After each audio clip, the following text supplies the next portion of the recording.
వచనం వరకు 26వ అధ్యాయము 26 నుండి 30 వరకు వచనములు. వారు భుజించుచుండగా యేసు రొట్టెను అందుకొని ఆశీర్వదించి త్రుంచి తన శిష్యులకు ఇచ్చుచు, దీనిని మీరు తీసుకొని భుజింపుడు, ఇది నా శరీరము అనెను. తరువాత ఆయన ఒక పాత్రను అందుకొని కృతజ్ఞతా స్తోత్రములు చెల్లించి వారికి ఇచ్చి, దీనిలోనిది మీరు అందరూ త్రాగుడు, ఇది అనేకుల పాప పరిహారార్థమై చిందబడనున్న నిబంధన యొక్క నా రక్తము. ఇది మొదలుకొని మీతో కూడా నా తండ్రి రాజ్యములో నూతనముగా ద్రాక్షారసము పానము చేయు వరకు దీనిని ఇక నేను త్రాగనని మీతో చెప్పుచున్నాను అనెను. వారొక కీర్తన పాడి ఒలీవు కొండకు వెళ్ళిరి. ఇది క్రీస్తు శుభవార్త.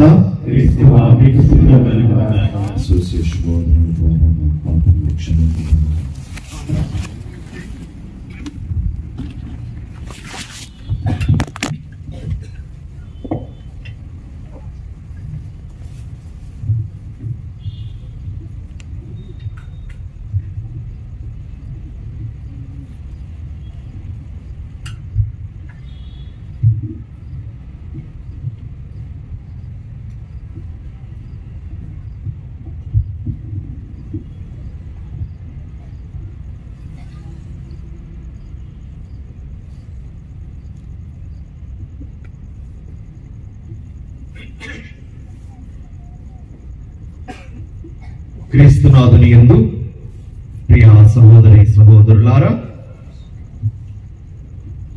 మొట్టమొదటిగా మా గురువులందరి తరపున, మఠకన్యల తరపున, ఇక్కడ చేరిన మీ అందరి తరపున ఈరోజు రజతోత్సవ వేడుకలు కొనియాడుతున్న గురుశ్రీ మార్నేని లూర్దు గారికి హృదయపూర్వక అభినందనలు, శుభాశీస్సులు అందజేస్తూ, మరి వారితో పాటు గురిపట్టాభిషేకము పొంది ఈ రజత జూబిలీ దివ్య బలిపూజలో పాల్గొంటున్నటువంటి జూబిలేరియన్స్ అందరినీ ప్రత్యేకంగా అభినందిస్తూ, కొద్దిసేపు మనము గురుత్వము యొక్క ఔన్నత్యము గురించి ధ్యానించడానికి ప్రయత్నం చేద్దాం. ఈరోజు ప్రియ సహోదరి సహోదరులారా, నేను రెండు ముఖ్యమైనటువంటి విషయాలను మీ ముందు ఉంచాలి అని కోరుకుంటూ ఉన్నాను. మొదటి అంశము కృతజ్ఞత, రెండవ అంశము గురుత్వ ఔన్నత్యానికి సంబంధించిన ఒక విషయం. ఈ రెండు విషయాలను ఈరోజు నేను మీతో పాటు ధ్యానించాలి అని కోరుకుంటూ ఉన్నాను. మొదటిగా ప్రియ సహోదరి సహోదరులారా, ఈరోజు ఇంత సంతోషంతో ఈ జూబిలీ వేడుకలను ఈ జూబిలేరియన్స్ అందరూ కొనియాడుతూ ఉండగా వారి యొక్క హృదయంలో దేవుని ఎడల కృతజ్ఞతా భావం ఉంది కాబట్టి వారు ఈ వేడుకలను కొనియాడుతూ ఉన్నారు అని చెప్పవచ్చు. అయితే దేవునికి ఎందుకు వందనాలు చెల్లించాలి అనే విషయాన్ని మనము ధ్యానిస్తూ, పరిశుద్ధ గ్రంథంలోని కొన్ని వాక్యాలను ఆధారంగా దేవునికి మనం వందనాలు చెల్లించాలి. మరి ముఖ్యంగా ఈ రజత జూబిలీ కొనియాడుతున్నటువంటి గురువులు దేవునికి వందనాలు చెల్లించాలి అనే విషయాన్ని మనము గ్రహించడానికి ప్రయత్నం చేద్దాం.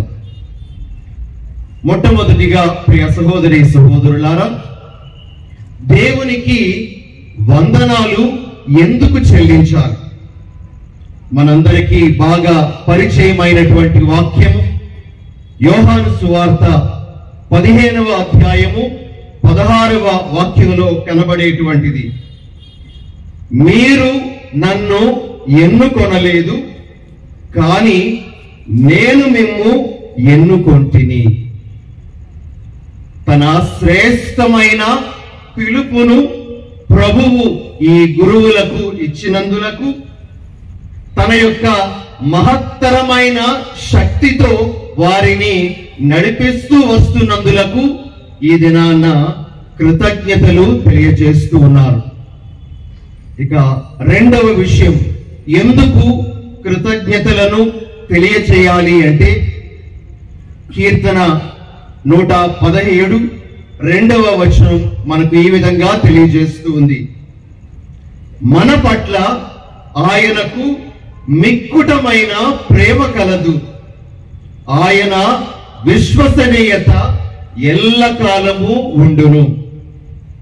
ప్రియ సహోదరి సహోదరులారా, ఎన్ని బలహీనతలు ఉన్నా, ఎన్ని ఒడుదుడుకులు ఉన్నప్పటికీ మా ఎడల, గురువుల ఎడల ప్రభువు విశ్వసనీయుడుగా ఉంటూ మమ్ములను దీవిస్తూ నడిపిస్తున్నందులకు ఆయన విశ్వసనీయతకు ఈరోజు దేవునికి వందనాలు చెల్లించాల్సినటువంటి అవసరం ఉంది. కాబట్టి దేవుని యొక్క విశ్వసనీయతకు మేము కొన్నిసార్లు వెనకబడి ఉండవచ్చు, కొన్నిసార్లు పడిపోయి ఉండవచ్చు. అయితే ఆయన మాత్రము ఎల్లప్పుడూ మా ఎడల విశ్వసనీయుడుగా ఉన్నందులకు ఈరోజు దేవునికి వందనాలు అనేటువంటివి మనం చెల్లిస్తూ ఉన్నాం.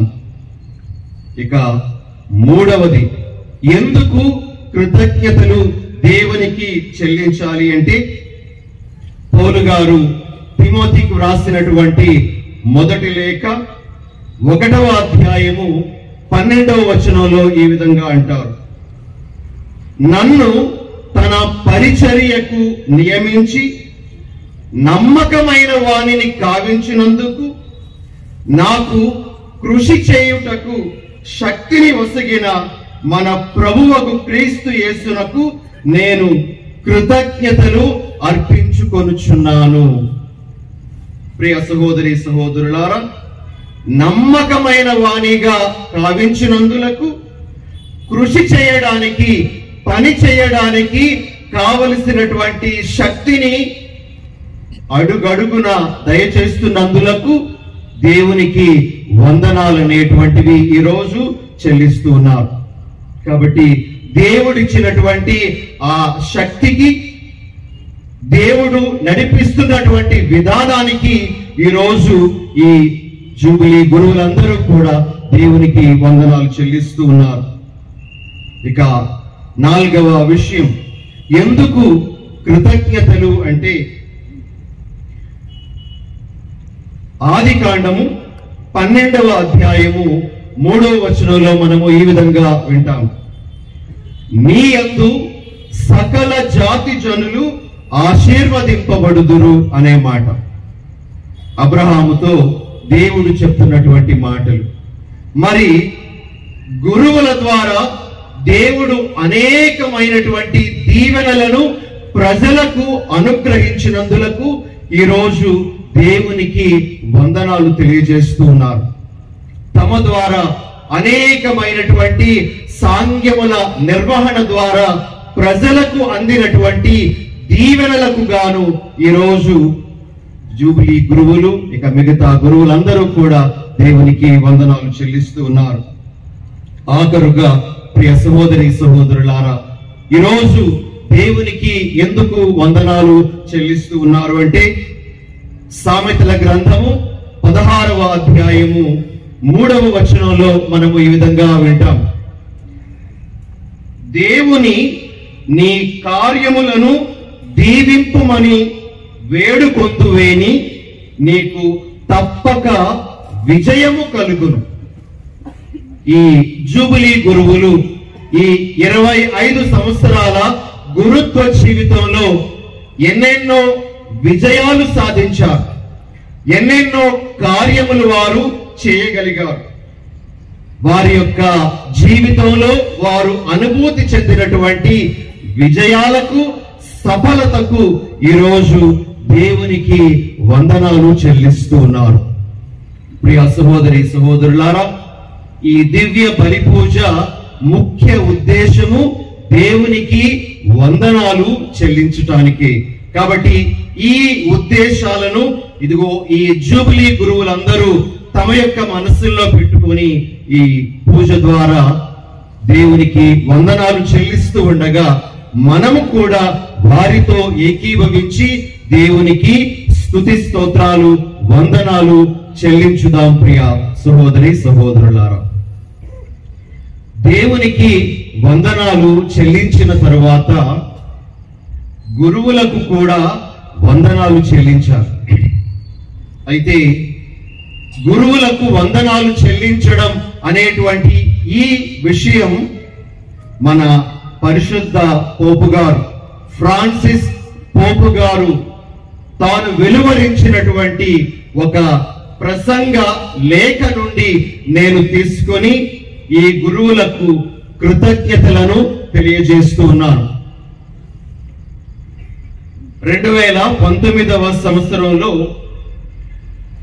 గురువుల పాలక పునీతుడైన పునీత జాన్ మరియ వియాన్నీ గారి 160వ మరణ వార్షికోత్సవ సందర్భంగా ఫ్రాన్సిస్ పోపు గారు ఒక ప్రసంగ లేఖను వెలువరించారు.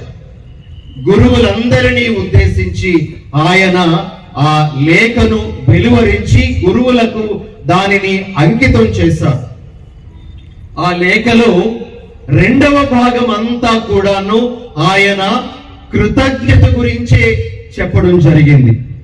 మరి ముఖ్యంగా గురువులకు ఆయన కృతజ్ఞతలను చెల్లిస్తూ ఆ ప్రసంగాన్ని కొనసాగించారు. ప్రియ సహోదరి సహోదరులారా, 7 విషయాలను బట్టి గురువులకు ఫ్రాన్సిస్ పోపు గారు కృతజ్ఞతలను చెల్లించడం జరిగింది. మరి ఆ 7 విషయాలను కూడా నేను క్లుప్తంగా ఈరోజు మీ ముందు ఉంచుతూ ఉన్నాను. ప్రియ సహోదరి సహోదరులారా, మొట్టమొదటిది ఫ్రాన్సిస్ పోపు గారు గురువులకు కృతజ్ఞతలు అందించినటువంటి ఉద్దేశం. ఆయన ఈ విధంగా తెలియజేస్తూ ఉన్నారు. I thank you for your fidelity to the commitments you have made. దైవాంకితులుగా మీరు చెయ్య తలపెట్టిన దాని ఎడల, మీ బాధ్యతల ఎడల మీరు నమ్మక పాత్రంగా జీవిస్తున్నందులకు మీకు నా కృతజ్ఞతలు అని పరిశుద్ధ ఫ్రాన్సిస్ పోపు గారు గురువులందరికీ కూడా వందనాలు చెల్లిస్తూ ఉన్నారు. ఇది మొదటిది. ఇక 2వ విషయం, ఫ్రాన్సిస్ పోపు గారు ఎందుకు గురువులకు వందనాలు చెల్లిస్తూ ఉన్నారు అంటే, I thank you for the joy with which you have offered your lives, refusing to become closed and bitter, but growing daily in the love for God and His people. ప్రియ సహోదరి సహోదరులారా, ఈ మాటల్ని తెలుగులో మనం ఈ విధంగా అనువదించుకోవచ్చు. దైవాంకితులుగా మీ జీవితాలను సంతోషముతో సమర్పించుకొని కఠినత్వానికి, నిరాశకు తావివ్వకుండా అనుదినము దేవుని ఎడల, ఆయన ప్రజల ఎడల ప్రేమతో వర్ధిల్లుతున్నందుకు మీకు కృతజ్ఞతలు అని పరిశుద్ధ ఫ్రాన్సిస్ పోపు గారు గురువులకు కృతజ్ఞతలను చెల్లించారు. ప్రియ సహోదరి సహోదరులారా, 3వ విషయం, పరిశుద్ధ ఫ్రాన్సిస్ పోపు గారు గురువులను ఉద్దేశించి చెప్తున్నటువంటిది. Thank you for working to strengthen the bonds of fraternity and friendship with your brother priest and bishop, providing one another with support and encouragement. దైవాంకితులుగా మీ సోదర గురువులతోను మేత్రాసన కాపరితోను సోదర భావాన్ని స్నేహ బంధాన్ని పెంపొందించే క్రమంలో మీరు ఒకరికి ఒకరు ఇచ్చిన మద్దతు ప్రోత్సాహానికి గాను నేను మీకు కృతజ్ఞతలను తెలియజేస్తూ ఉన్నాను అని పరిశుద్ధ ఫ్రాన్సిస్ పోప్ గారు గురువులందరికీ కృతజ్ఞతలను తెలియజేశారు. ఇక నాలుగవది ఫ్రాన్సిస్ పోప్ గారు ఈ విధంగా అంటున్నారు. Thank you for your witness of persistence and patient endurance in pastoral ministry. దైవాంకితులుగా మీ పరిచర్యలో మీరు కనబరిచిన పట్టుదలకు సహనానికి మీకు కృతజ్ఞతలు అని పరిశుద్ధ ఫ్రాన్సిస్ పోప్ గారు గురువులకు వందనాలు చెల్లించారు. ఐదవది, thank you for celebrating the Eucharist each day and for being merciful shepherds in the sacrament of reconciliation. దైవాంకితులుగా ప్రతిరోజు క్రీస్తు రక్షణ బలిని నిర్వహించినందుకు, సఖ్యతా సంస్కారములో కారుణ్య కాపరులుగా మెలిగినందుకు మీకు నా కృతజ్ఞతలు అని పరిశుద్ధ ఫ్రాన్సిస్ పోప్ గారు వందనాలు చెల్లిస్తూ ఉన్నారు. ఆరవది, thank you for anointing and fervently proclaiming to all in season and out of season the gospel of Jesus Christ, probing the heart of your community. దైవాంకితులుగా మీరు పొందిన అభిషేకానికి మరియు యేసు సువార్తను మీ ప్రజల హృదయాలను పరిశోధిస్తూ అన్ని వేళలలో ప్రకటించినందులకు నా కృతజ్ఞతలు అని గురువులకు పరిశుద్ధ ఫ్రాన్సిస్ పోప్ గారు వందనాలు చెల్లించారు.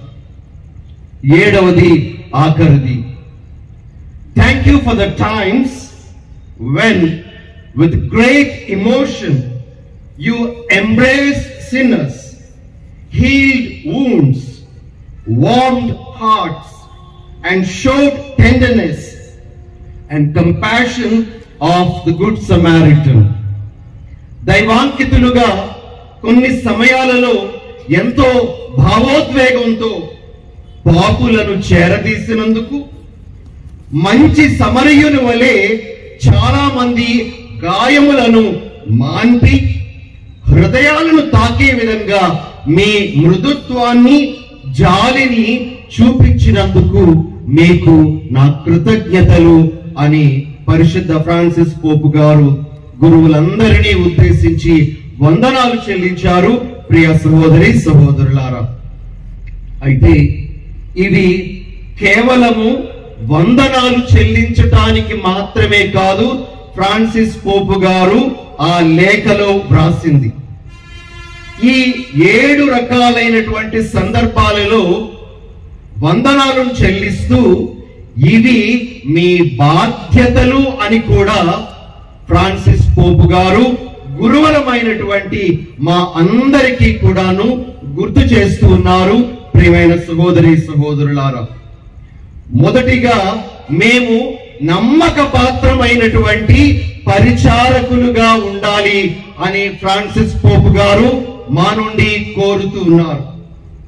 రెండవది, అనుదినము సంతోషంతో మా జీవితాలను యేసు ప్రభు యొక్క శరీర రక్తాలతో ఏకీభవిస్తూ బలిపీఠము మీద సమర్పించుకోమని పరిశుద్ధ ఫ్రాన్సిస్ పోప్ గారు మాకు ఆహ్వానం పలుకుతూ ఉన్నారు.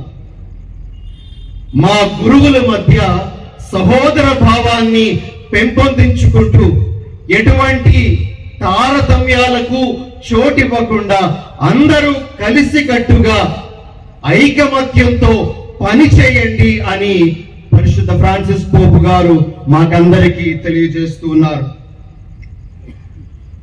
మా పరిచర్యలో ఏనాడు అలసిపోకుండా పట్టుదలతో, అకుంఠిత దీక్షతో, సహనంతో ముందుకు వెళ్ళాలి అని ఫ్రాన్సిస్ పోప్ గారు గురువరమైనటువంటి మాకందరికీ తెలియజేస్తూ ఉన్నారు. ప్రతిరోజు దివ్య బలి పూజను భక్తి ప్రపత్తులతో సమర్పిస్తూ పాప సంకీర్తనలో కూర్చుండేటప్పుడు కారుణ్యాన్ని ప్రదర్శిస్తూ మా పరిచర్యను కొనసాగించమని పరిశుద్ధ ఫ్రాన్సిస్ పోప్ గారు గురువరమైన మా అందరికీ గుర్తు చేస్తూ ఉన్నారు. మరి దైవ వాక్యమును చక్కగా బోధిస్తూ అనుకూల సమయములోను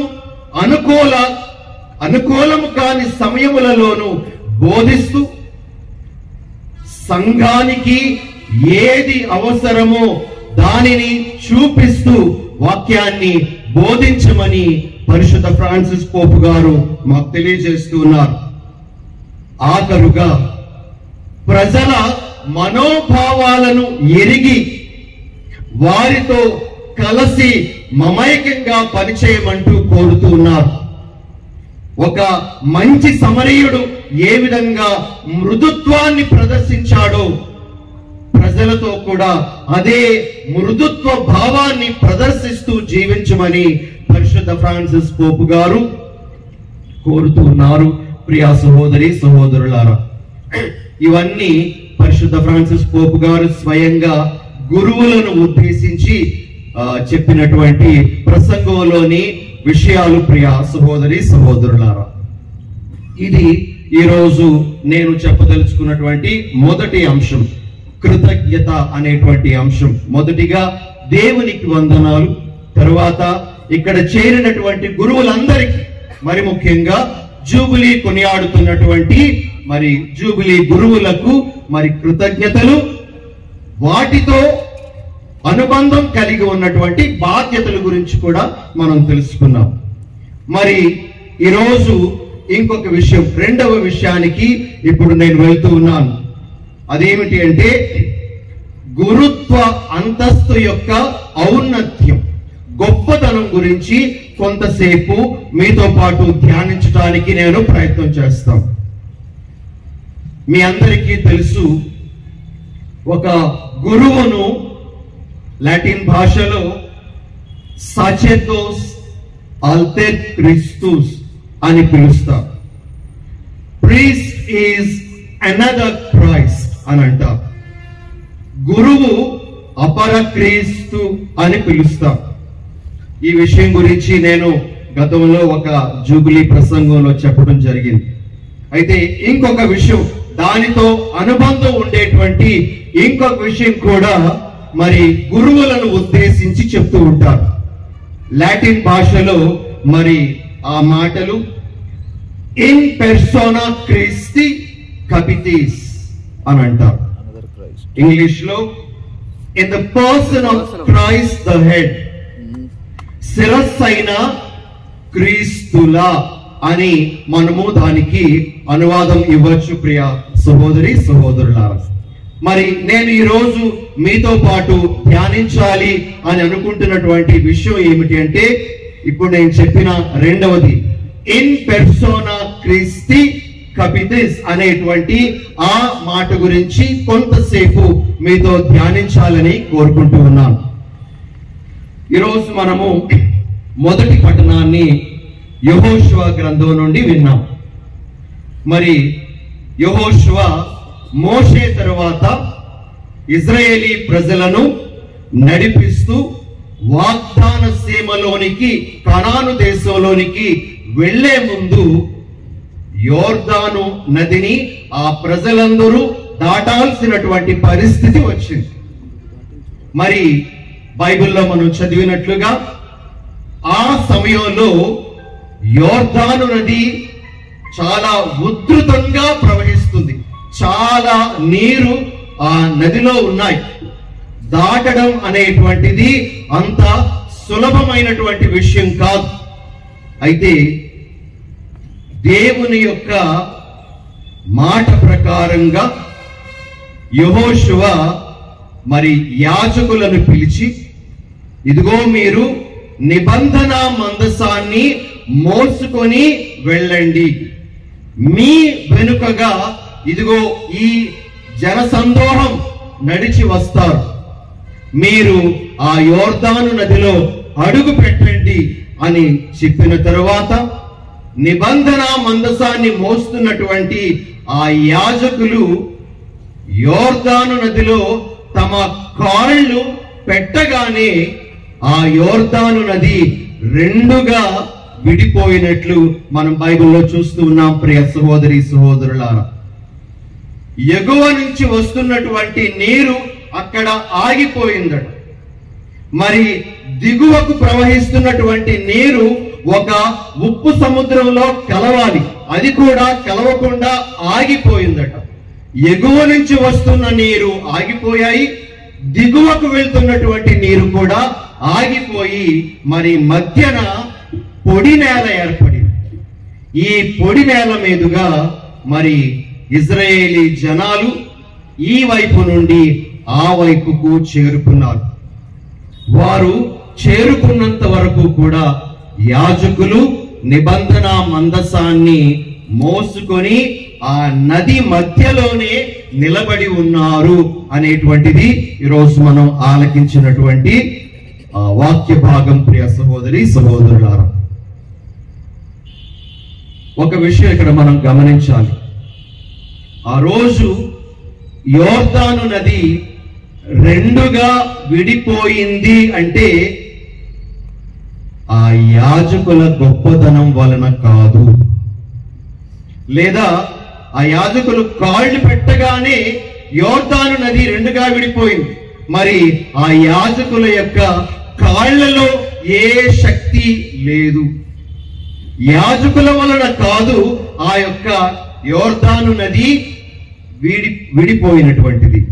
ప్రియ సహోదరి సహోదరులారా, గమనించండి, యాజకుల వలన కాదు గాని యాజకులలో పనిచేసిన దైవ శక్తి వలన, ఆ యాజకులతో ఉన్నటువంటి దైవ సాన్నిధ్యం వలన ఆ రోజు అక్కడ ఆ గొప్పదైనటువంటి అద్భుతము జరిగింది. ఈరోజు మనందరము గమనించాల్సినటువంటి విషయం ఏమిటి అంటే, గురువులను ఉద్దేశిస్తూ ఇన్ పెర్సోనా క్రిస్టి, in the person of Christ the head అని చెప్తూ ఉండేటప్పుడు మనం గుర్తుంచుకోవలసిన విషయం ఏమిటి అంటే, గురువుల యొక్క యోగ్యత అయోగ్యతలను బట్టి కాక, వారి యొక్క చదువు తెలివితేటలను బట్టి కాకుండా, వారికి సమాజంలో ఉండేటువంటి ఆ అంతస్తును బట్టి కాకుండా, వారి యొక్క కుటుంబ స్థితిగతులను బట్టి కాకుండా, వారు ఉనర్చే సంస్కారాల ఫలాలను యేసు ప్రభువే వారి యందుండి వారికి అనుగ్రహిస్తున్నారు. ఇది మనం గమనించాల్సిన విషయం. కాబట్టి ప్రియ సహోదరి సహోదరులారా, గమనించండి, గురువులు సంస్కారాలను నిర్వహించేటప్పుడు, మరి ముఖ్యంగా దివ్య బలి పూజను గాని పాప సంకీర్తనాన్ని గాని ఇచ్చేటప్పుడు, మరి అక్కడ గురువులో యేసు ప్రభువే ఉండి ఆ యొక్క కార్యాన్ని నిర్వహిస్తూ ఉన్నారు. గురువు యొక్క యోగ్యత అయోగ్యతలతో సంబంధం లేకుండా ఆ సంస్కార ఫలాన్ని ప్రభువు ప్రజలకు అందిస్తూ ఉన్నారు. ఒక చిన్న ఉదాహరణ చెప్తాను. కొంతమందిలో ఉండేటువంటి ఒక అనుమానమే, ఒక గురువు ఎన్నో సంవత్సరాలు గురు పరిచర్యలో ఉండి కొన్ని పరిస్థితుల ప్రభావం వలన తన గురుత్వ అంతస్తును విడిచిపెట్టి సాధారణ జీవితం జీవించడం మొదలుపెట్టారు. ఎన్నో సంవత్సరాలు, ఒక 15-20 సంవత్సరాలు గురువుగా జీవించారు.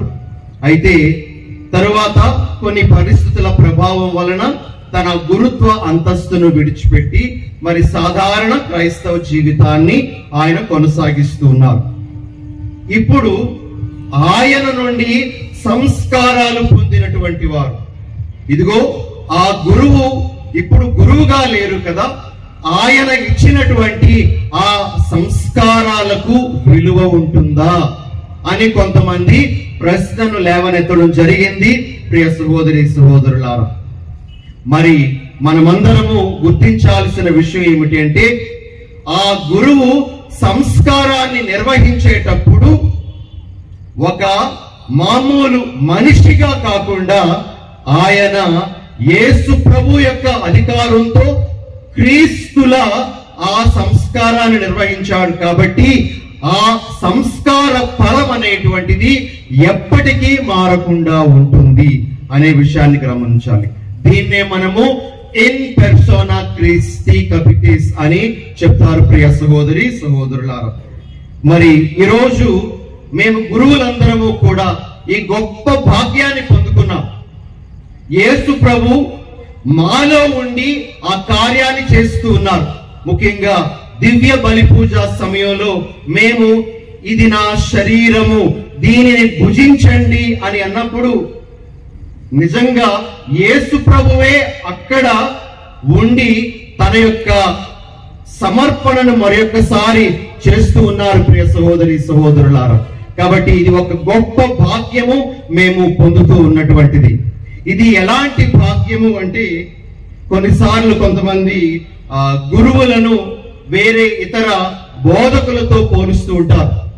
కొన్నిసార్లు కొన్ని సంఘాలకు చెందినటువంటి బోధకులు చాలా మంది ప్రజలను ఆకర్షించగలుగుతారు. వారి యొక్క ప్రసంగాలకు చాలా మంది వెళ్తూ ఉంటారు, ప్రసంగాలు ఆలకిస్తూ ఉంటారు. మరి గురువులంగా మేము అంత పెద్ద బోధకులం కాకపోవచ్చు. అయితే మరికొంతమంది ఏమో కొన్ని స్వస్థతలు ఇస్తూ ఉంటారు. చాలా మంది బోధకులు చూస్తూ ఉన్నాం, అనేక రకాలైనటువంటి స్వస్థతలు ఇస్తూ ఉంటారు. మీరు కూడా ఇప్పుడు సోషల్ మీడియాలో చాలా చూస్తూ ఉన్నారు. వాళ్ళు ఒక మాట అంటే అక్కడ వాళ్ళు పడిపోవడం కానీ లేకపోతే ఇలా రకరకాలైనటువంటి స్వస్థతలు జరుగుతూ ఉన్నాయి. ఒక గురువు అలా స్వస్థతలు ఇవ్వలేకపోవచ్చు. లేకపోతే ఒక వ్యక్తి ఎవరైనా సరే భవిష్యత్తులో జరగబోయేటువంటి విషయాలన్నింటినీ కూడాను ఆయన చెప్పవచ్చు, అవన్నీ జరగచ్చు. ఒక గురువు అలా భవిష్యత్తు గురించి చెప్పకపోవచ్చు. అయితే గురువు యొక్క అంతస్తు వాటన్నింటికంటే కూడా అతీతం. గురుత్వం యొక్క అంతస్తు వాటన్నింటికంటే కూడా ఉన్నతమైనటువంటిది. ఎందుకంటే గురువు బలిపీఠం దగ్గర నిలబడేటప్పుడు యేసు ప్రభువే అక్కడ ఆ బలిని నిర్వహిస్తూ ఉన్నారు. కాబట్టి ప్రభువు మమ్మల్ని తన సాధనాలుగా వాడుకోవడం అనేటువంటిది గొప్పదైన అంతస్తు. మా యొక్క యోగ్యత అయోగ్యతలతో పని లేకుండా, కొన్నిసార్లు మా పవిత్రతతో కూడా పని లేకుండా ఆయన మా ద్వారా ఆ కార్యాన్ని నిర్వహించడం అనేటువంటిది చాలా గొప్పదైనది, అరుదైనటువంటి భాగ్యం అని చెప్పొచ్చు. ప్రియమైన సహోదరి సహోదరులారా, అయితే ఈ విషయంలో గురువులకు మరి కొన్ని సందేశాలు కూడా ఈ మాట ద్వారా వస్తూ ఉన్నాయి. ప్రియ సహోదరి సహోదరులారా, నేను చదివినటువంటి కొన్ని వ్యాసాల ద్వారా మరి దగ్గర చేర్చినటువంటి కొన్ని విషయాలను నేను మీకు చెప్పాలనుకుంటూ ఉన్నాను. ఈ ఇన్ పెర్సోనా క్రిస్టి అనేటువంటిది గురువులు ఎలా గుర్తు చేసుకోవాలి అంటే, వారు వేసుకునేటువంటి పూజా వస్త్రం ద్వారా గుర్తు చేసుకోవాలి. ఈ పూజా వస్త్రం అనేటువంటిది ఆషామాషి కాదు.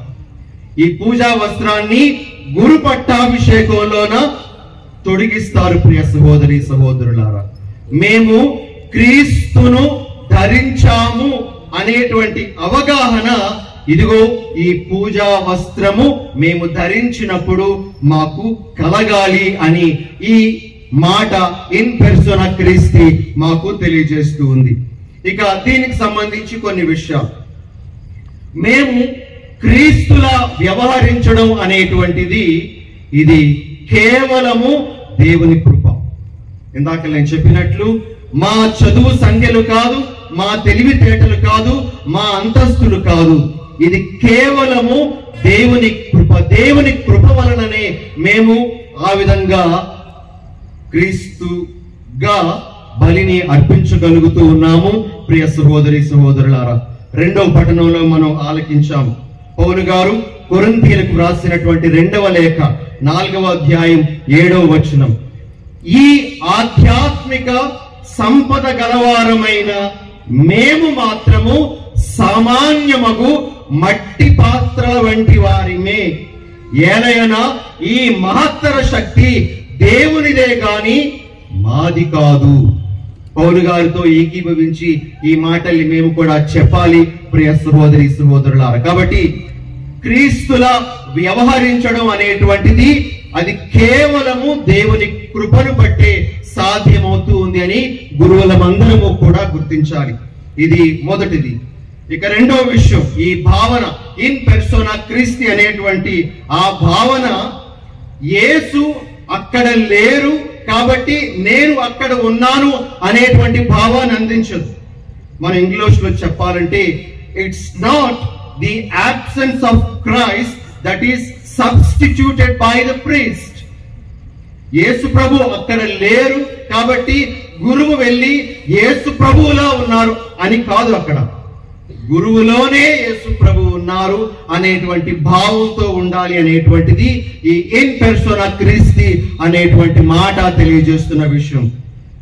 ఇక మూడవది ఏమిటి అంటే, ఇందాక నేను చెప్పాను, మా వ్యక్తిగత పవిత్రతతో సంబంధం లేకుండా సంస్కార ఫలం అనేటువంటిది మీకు దక్కుతుంది అని.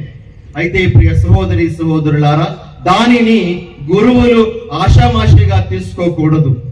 మరి గురువులు మేము క్రీస్తు ప్రభువులా నిలబడుతున్నాం కాబట్టి మా జీవితాన్ని పవిత్రంగా ఉంచుకోవాలి అనేటువంటి భావంతో ఉండాలి. అపవిత్రంగా జీవించడానికి గురువు భయపడాలి. అపవిత్రంగా జీవించడానికి గురువు భయపడాలి. అపవిత్రమైనటువంటి మనస్సులతో దేహముతో బలిపీఠము ఎక్కడానికి గురువు భయపడాలి. మనకి బైబిల్లో ఒక వాక్యం ఉంది, పౌలు గారు తెస్సలోనిక ప్రజలకు రాసిన లేఖ 4:7లో, అపవిత్ర యందు జీవింపుమని దేవుడు మిమ్మల్ని పిలవలేదు, పవిత్ర జీవనము గడుపుమని దేవుని పిలుపు. నేను అపవిత్రంగా ఉన్నా అందాల్సిన దీవెనలు అందుతాయి కదా, ఇక నా పవిత్రత గురించి నేను పట్టించుకోవలసిన అవసరం లేదు అని ఏ గురువు భావించకూడదు.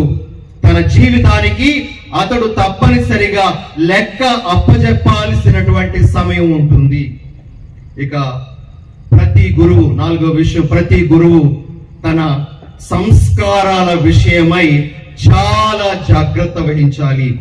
ఈ సంస్కారాల ఘనతను అతడు సక్రమముగా నిర్వహించడానికి ప్రయత్నం చేయాలి. పౌలు గారు కొరింథీయులకు రాసినటువంటి మొదటి లేఖ 15వ అధ్యాయం 58వ వచనంలో ఈ విధంగా అంటారు, ప్రభు కార్యములలో సర్వదా శ్రద్ధ చూపుడు, ఏలైనా ప్రభువు సేవలో మీరు చేయు ఎట్టి కార్యమైన నిష్ప్రయోజనం కాదని మీకు తెలియను. ప్రభు సేవలో మీరు చేసే ప్రతి కార్యాన్ని కూడా శ్రద్ధతో చేయండి అని మనకి బైబిల్ వాక్యం తెలియజేస్తుంది. ప్రియ సహోదరి సహోదరులారా, ఇది ఈ ఇన్ పెర్సోనా క్రీస్తి అనేటువంటి భావానికి సంబంధించి కొన్ని విషయాలు. ఇవన్నీ ముఖ్యంగా మా గురువులకు వర్తించేటువంటి విషయాలు. లూర్ద్ ఫాదర్ గారు నాతో మాట్లాడినప్పుడు, నా గురించి ఏం చెప్పొద్దు, గురుత్వ ఔన్నత్యం గురించి చెప్పు, నా గురించి చెప్పడానికి ఏం లేదు అని అన్నారు. మరి గురుత్వ అంతస్తు మీదే ఎక్కువ ఫోకస్ పెట్టి చెప్పు అని నాకు చెప్పడం జరిగింది. అందుకే ప్రియ సహోదరి సహోదరులారా, మరి ఈ విషయాలన్నీ కూడా నేను మీకు తెలియజేస్తూ, గురువులకు, నా తోటి గురువులకు కూడా ఈ విషయాలన్నీ కూడా గుర్తు చేస్తున్నాను. మేమంతా కలిసి పవిత్రమైనటువంటి యాజకులుగా ప్రయాణాన్ని కొనసాగిస్తూ మిమ్ములను కూడా ఆ పవిత్రమైనటువంటి బాటలో నడిపించాలనేటువంటిది దేవుని యొక్క ఉద్దేశంగా మనందరము గ్రహించాలి.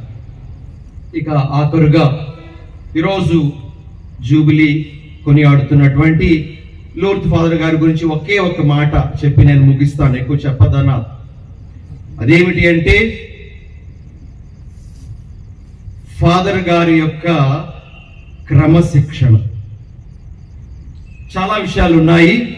అయితే దివ్య బలి పూజలో ప్రారంభము నుండి అందరూ పాల్గొన్నారు. మనకి తిరుసభ కట్టడలు 6, అందులో 1 ఆదివారములోను అప్పు పండుగలోను శరీర కష్టమైన పనులు చేయక నిండు పూజ కనుదుగాక. చాలా మంది నిండు పూజను చూడడానికి వెనకాడుతూ ఉన్నారు. చాలా మంది ప్రసంగం అయిన తర్వాత, లేకపోతే అర్పణలు అయిన తర్వాత, మరికొంతమంది సప్రసాదం ఇచ్చే సమయంలో కూడా గుళ్ళోనికి వచ్చి సప్రసాదం తీసుకునేటువంటి సందర్భాలు ఉన్నాయి.